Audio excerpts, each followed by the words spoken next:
Hi there, so this one is for you, Mike, as requested, a stretch session for runners. First, I have to commend you for taking part in the virtual marathon and also your 100-day challenge for posting a video every day. I have to say, rather you than me, so well done. 10-point stretch session today. I'm going to use a combination of my sofa, a chair, maybe a mat for assistance, but you can do these standing up, you can do them sitting down, it's entirely your choice. But the point is to feel between the difference between the left and right side and perform an extra set on the side that's tighter. So looking at the neck, take it to the side, relax into it, feel the stretch along the opposite side, keeping your shoulders down, and take 3 nice deep breaths. And then repeat on the other side. Take the ear towards the shoulder, feel the stretch along the opposite side. Keep the shoulders relaxed down and take some nice deep breaths. We'll turn our head to the side, keep our torso facing front, turn to the side. Remember, take some nice deep breaths and relax into it. And then on the opposite side, feel if you can rotate further on one side versus the other. If you're feeling more tight on one side, remember to do an extra set on the other side. Stretch number 2. This is for the upper traps.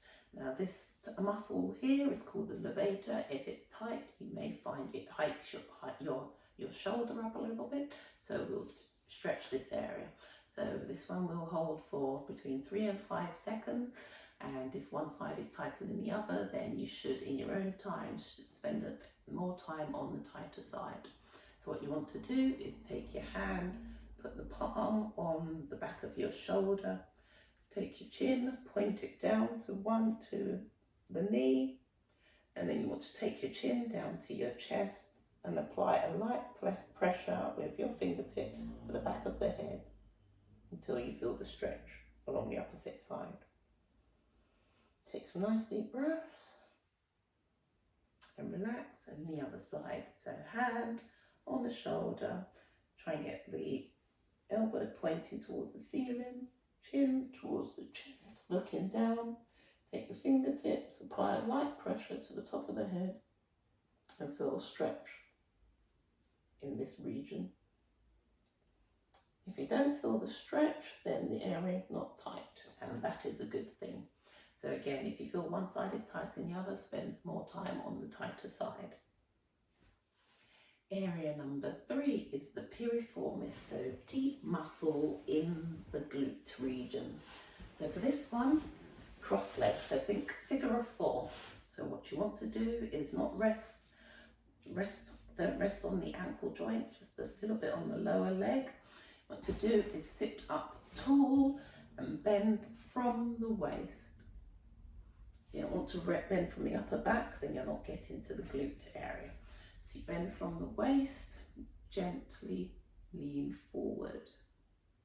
So if you feel the stretch here, that's fine. Just hold it there for between 20 and 30 seconds. If you need to get a bit deeper to feel it, then that's fine. If you don't feel tight, then there's nothing to stretch, so good for you. Take a few deep breaths and then slowly ease out of it and change legs. So let's cross over, not resting on the actual ankle joint. Reach tall with the upper body and bend from the waist. Feel the stretch deep into the glutes. Some nice deep breaths. Again, feel if there's a difference between the left and right. If one side is tighter than the other, then you want to go back and spend another 20 to 30 seconds on the tighter side. Okay, and relax. So stretch number 4, chest muscles. So what has that got to do with runners? Well, any changes in your posture will impact how you run, so your gait. So what you want to do is make sure the entire body is balanced. So chest muscles. So pec major, the main one, and pec minor runs deep underneath the major. This muscle is probably a prime reason why you have probably rounded shoulders, because you sit like this all day at your desk. It also prevents full shoulder flexion, so any restriction at the shoulder joint could also create other sources of injuries further down. So what we want to do is get deep into the muscle here. I like to use a chair for assistance. What you want to do is have the elbow and the shoulder in one straight line, 90-degree bend at the elbow. And what you want to do is focus on trying to find where you feel it deep running into the chest. So as you press your elbow into the chair, see if you can feel the stretch deep into the chest. If not, maybe play around, move the arm a little bit forward, move yourself a bit closer to the chair or a bit further away. But if you can't find the stretch, it means you're not tight. So again, that's a good sign. So what you want to do is we're going to perform 5 seconds pressing our elbow into the chair, and then 5 seconds easing off the pushing as we rotate our torso away from the chair. So it's called contract relax. So we really try and get deep into the muscles in the chest. So press your elbow into the chair for 5 seconds, stop pressing, and then turn your torso away. Make sure you're breathing nice and deep. So we'll do that 5 times in total. So press your elbow into the chair for 5 seconds, stop pressing, and turn the torso away. So you want to do that 5 times in total, and then you'll switch to the other side. Same principle. And if you feel one side is tighter than the other, then spend a little bit longer on the tighter side. So number 5, thoracic rotation. So torso. Can your torso rotate? So from the top up and the bottom down. Why do I need this for running? Well, if you think about it, when you're running, your torso is rotating. So you want to make sure your back, your spine is free to move. Any restrictions there may be placed tension up above or down below. So first one is more of a mobilizing movement rather than a stretch. So it's called threading the lead. Also, you've probably seen this one in maybe yoga or other classes. But what you want to do is you want to take the hand, palm down, thread it through the space between your hand and your knee, and reach. Bring it back, put the hands on the hip and open up the chest. So you want to get that diagonal rotation in the spine. So you want to perform it 5 times each side. So take your time doing this. Stretch, reach as far as you can. Hands on the hip, open up the chest.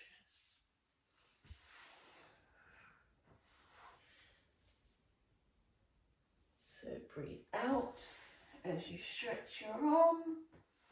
Breathe in, breathe out.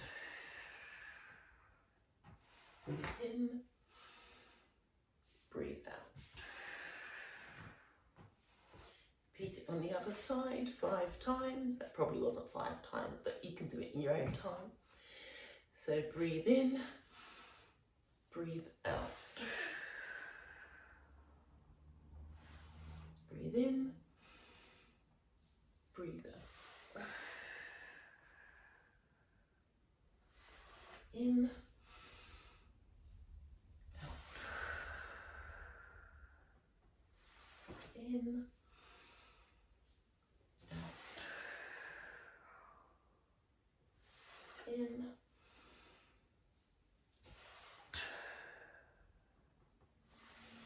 So 5 times each side. If you think one side is tighter or more restricted than the other, then repeat 5 more repetitions on the other side. So thoracic rotation, but from the bottom up. What you want to do is lie on your back. We're going to do a knee drop to each side. So arms outstretched, shoulder height, palms facing up. What you want to do is ensure both shoulders are pressed firmly into the floor. Just drop your knees down to one side as you take your head towards the other side.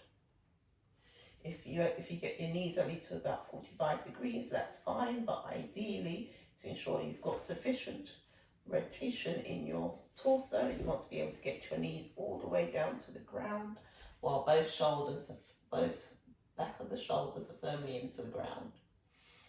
Take some deep breaths. Use your stomach muscles. Bring your knees back to the starting point. Again, ensure your backs of the shoulders are into the floor. Drop your knees down to the other side and look in the opposite direction. So as you see, I'm getting a nice twist in my spine. If you're unable to get your knees down to the floor, that's fine. Just go as far as you can.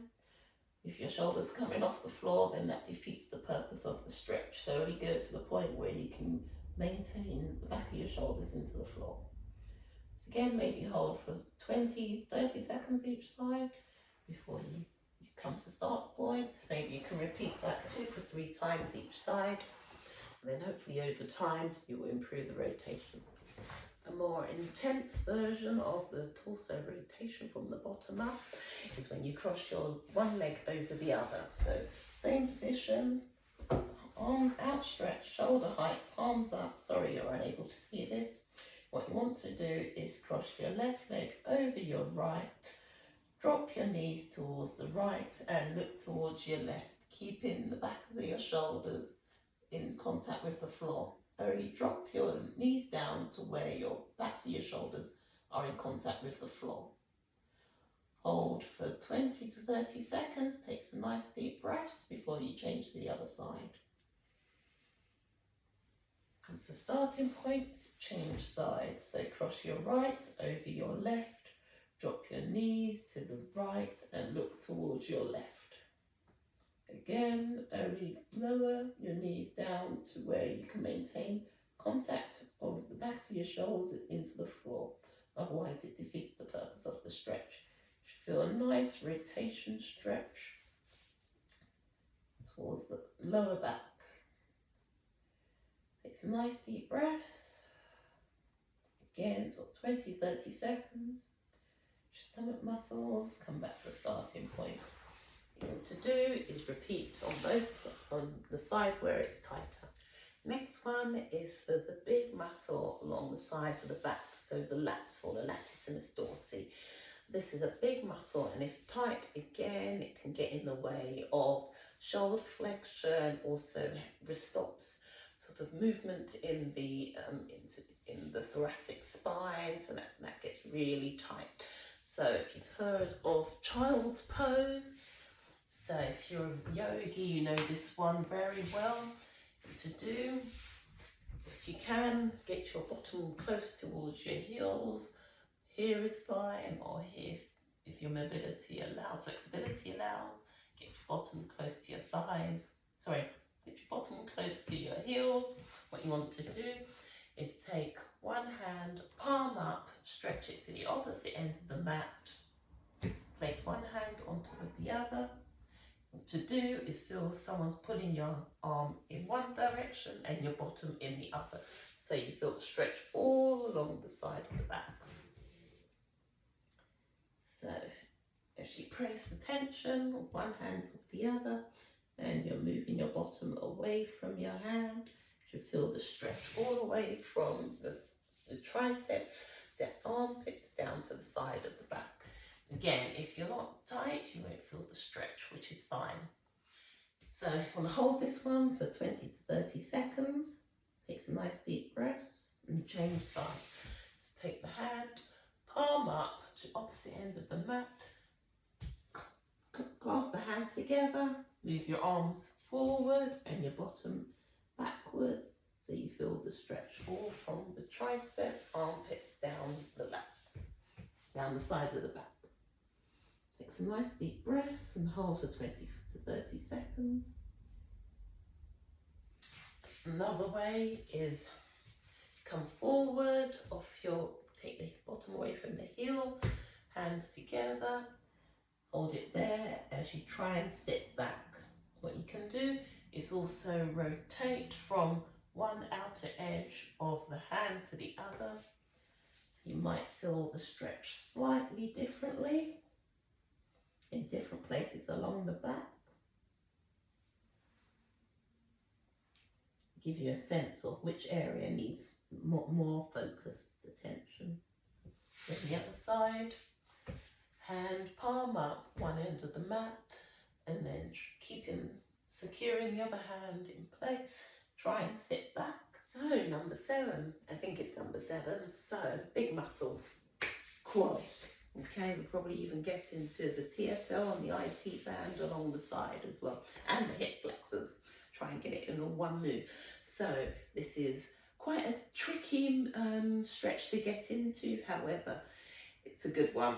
So what you want to do is start on all fours, get quite you'll need cushion for support under your knee, otherwise it might get a bit sore.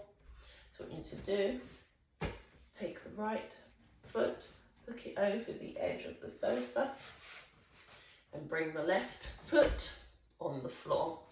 So try and make sure you've got 90-degree bend in there at least. To try and get the knee as close to the sofa as possible. As you sit back, your bottom towards your heel, you feel a deep stretch in the quads here. What you want to do is squeeze the bottom tight. That will really intensify the stretch. So if you really get here and you feel the stretch, that's fine. So you want to try and keep your torso facing forward, so in line, so knee, foot in, toes in line, and try and bring your bottom back towards your heel. Try not to sink down into the hips, and try and keep everything as level as possible. This is a very intense stretch on the quads. If you are super tight, ooh, you're going to like this one. Remember, squeeze the glutes. You have to take some really deep breaths on this one. What you can do to intensify even more, raise the arm up, squeeze the glutes, and you might feel it a bit more into the hip flexors. Oh, I'm really feeling this one in the quads. To get more to the IT band and TFL, reach over. You may or may not feel it on this stretch. I'm just trying to combine as many as possible rather than showing you about 15, 20 different stretches. Oh, this one's quite intense. I'm even going to ease out of it. To come out of this position, put your hands on the floor, drop the knee down, and unhook your foot. If that's quite a tricky position for you to get in, one way of stretching the front of the thighs is to lie on your chest on the floor, reach round, grab your foot and bring your heel towards your bottom. Make sure the hips are firmly pressed into the floor, otherwise you're not stretching the front of the thighs. So the goal is to get the heel towards the bottom and even take the knee off the floor. But always remember to keep the hips pressed into the floor. Take some deep breaths. Again, hold for 20 to 30 seconds. Keep the forehead on the floor. Knees together. Forgot about that point. And relax. So yes, so either method is good. So choose whichever one is appropriate for you. Hold it for 20 to 30 seconds. If one quad is feeling tighter than the other, then spend some more time on the tighter side. So number 7, the hamstrings. This is what all runners know, as in being very tight. However, do you know that it may not be tight, it may be taut, as in excessively lengthened. So if the quads are super tight, I would say that the hamstrings are taut. So try and do more stretching on the quads, and that may ease the tension in the hamstring. So to stretch the hamstrings, I'm going to show you 2 approaches. one for the proximal end, so the top end, and then another one for the distal end further down. So the standing one is for the proximal end. So what you want to do is think like a waiter. So arms out, palms up, elbows bent, relax. What you want to do is hinge from the hips. Stick the bottom back, and you should feel the stretch right at the top of the hamstring. Again, if you're not tight, then you're not going to feel it. So think about holding it for 20 to 30 seconds. Take some deep breaths and then relax out of it. So you can repeat that 1 to 3 times depending on how tight you feel they are. The second approach, distal end, so the lower down. So we might even get into the calves on this one. What to do is lie on your back. Hopefully you can see me. Single leg raise. Make sure you keep your bottom on the floor, no lifting it up. What you want to do, see, I can feel mine already. You want to take your toes, flex the feet, and you'll feel it in the calves as well. So at the moment I can feel it very much so. If not, make sure you keep your bottom on the floor and gently bring your leg closer to your chest. Just keep your legs straight.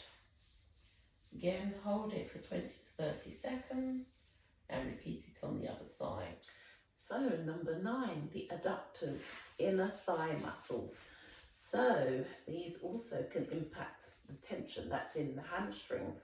So it's also important to stretch the inner thigh muscles, which are probably the worst muscles to stretch. But if you're not tight, then that's a good thing. You don't need to stretch them. So the best way is like a groin stretch. What you want to do, you might need extra padding. The inner knee area is quite delicate. So in a nice glorious position for the frogger, what you want to do is rest on the inner part of the knee. Okay, what you want to do is kind of relax here. Take some deep breaths, a few seconds. What you want to do is then think about pressing the inner thigh, inner knee into the ground for 5 seconds, and then stop pressing and then sit, draw your bottom back towards your heel. The goal is obviously to try and get your bottom all the way back to the heel. So I can't do it, so I'm not even going to pretend I can. So what you want to do is go as far back as you can. Make sure both knees are pressed into the floor, in contact with the floor. The heels, the inner thigh, inner side of the foot is pressed into the floor. What you want to do is press both inner side knees into the floor for 5 seconds. Stop pressing, then drive your hips back. You might find you can gain another 1/2 centimetre each time. So hold that for 5 seconds, maintain that position, and then press the knees into the floor for 5 seconds. Stop pressing and then immediately drive your hips back. Again, you might find you've gained another 1/2 centimetre. So you want to repeat that 5 times. So contract, so press the inner knee area into the floor. Stop pressing, immediately drive your bottom back. So this is a good way of increasing your flexibility. The contract, relax method. Oh, do you want to do that 5 times? Make sure you're pressing, make sure you're engaging both the left and the right, because we do favour one side or the other, so make sure you're engaging both sides. Contract, stop pressing, and drive the hips back. That's for the adductors. So number 10 is the calf muscles. So a bit more targeted for the calf muscles, but there's 2 muscles in there. So the gastrocnemius, I can't even pronounce it properly, but we call it the gastro, and the soleus. So standing at the bottom step, at the end of the step, with straight legs we'll stretch the gastro, and with bent legs we'll stretch the soleus. Okay, so this one you can hold it again for 20 to 30 seconds, quite a big muscle and it can handle it. So also remember, no need to force it, no need to overstretch, just take it to a point and mild stretch. Relax, take some nice deep breaths and happy days. So, straight leg, you can do one leg at a time, so just hang the heel off the edge of the step. So we're targeting this leg here. To stretch the soleus, you want to bend it, and it feels slightly different. Make sure you're not rolling on the inner edge of the foot or on the outer edge. Make sure the tension is placed equally between the two. So again, you can hold both ones for about 15, 20, even 30 seconds, depending on how tight. So again, stretch the gastroc, straight leg, stretch the soleus, bend the leg.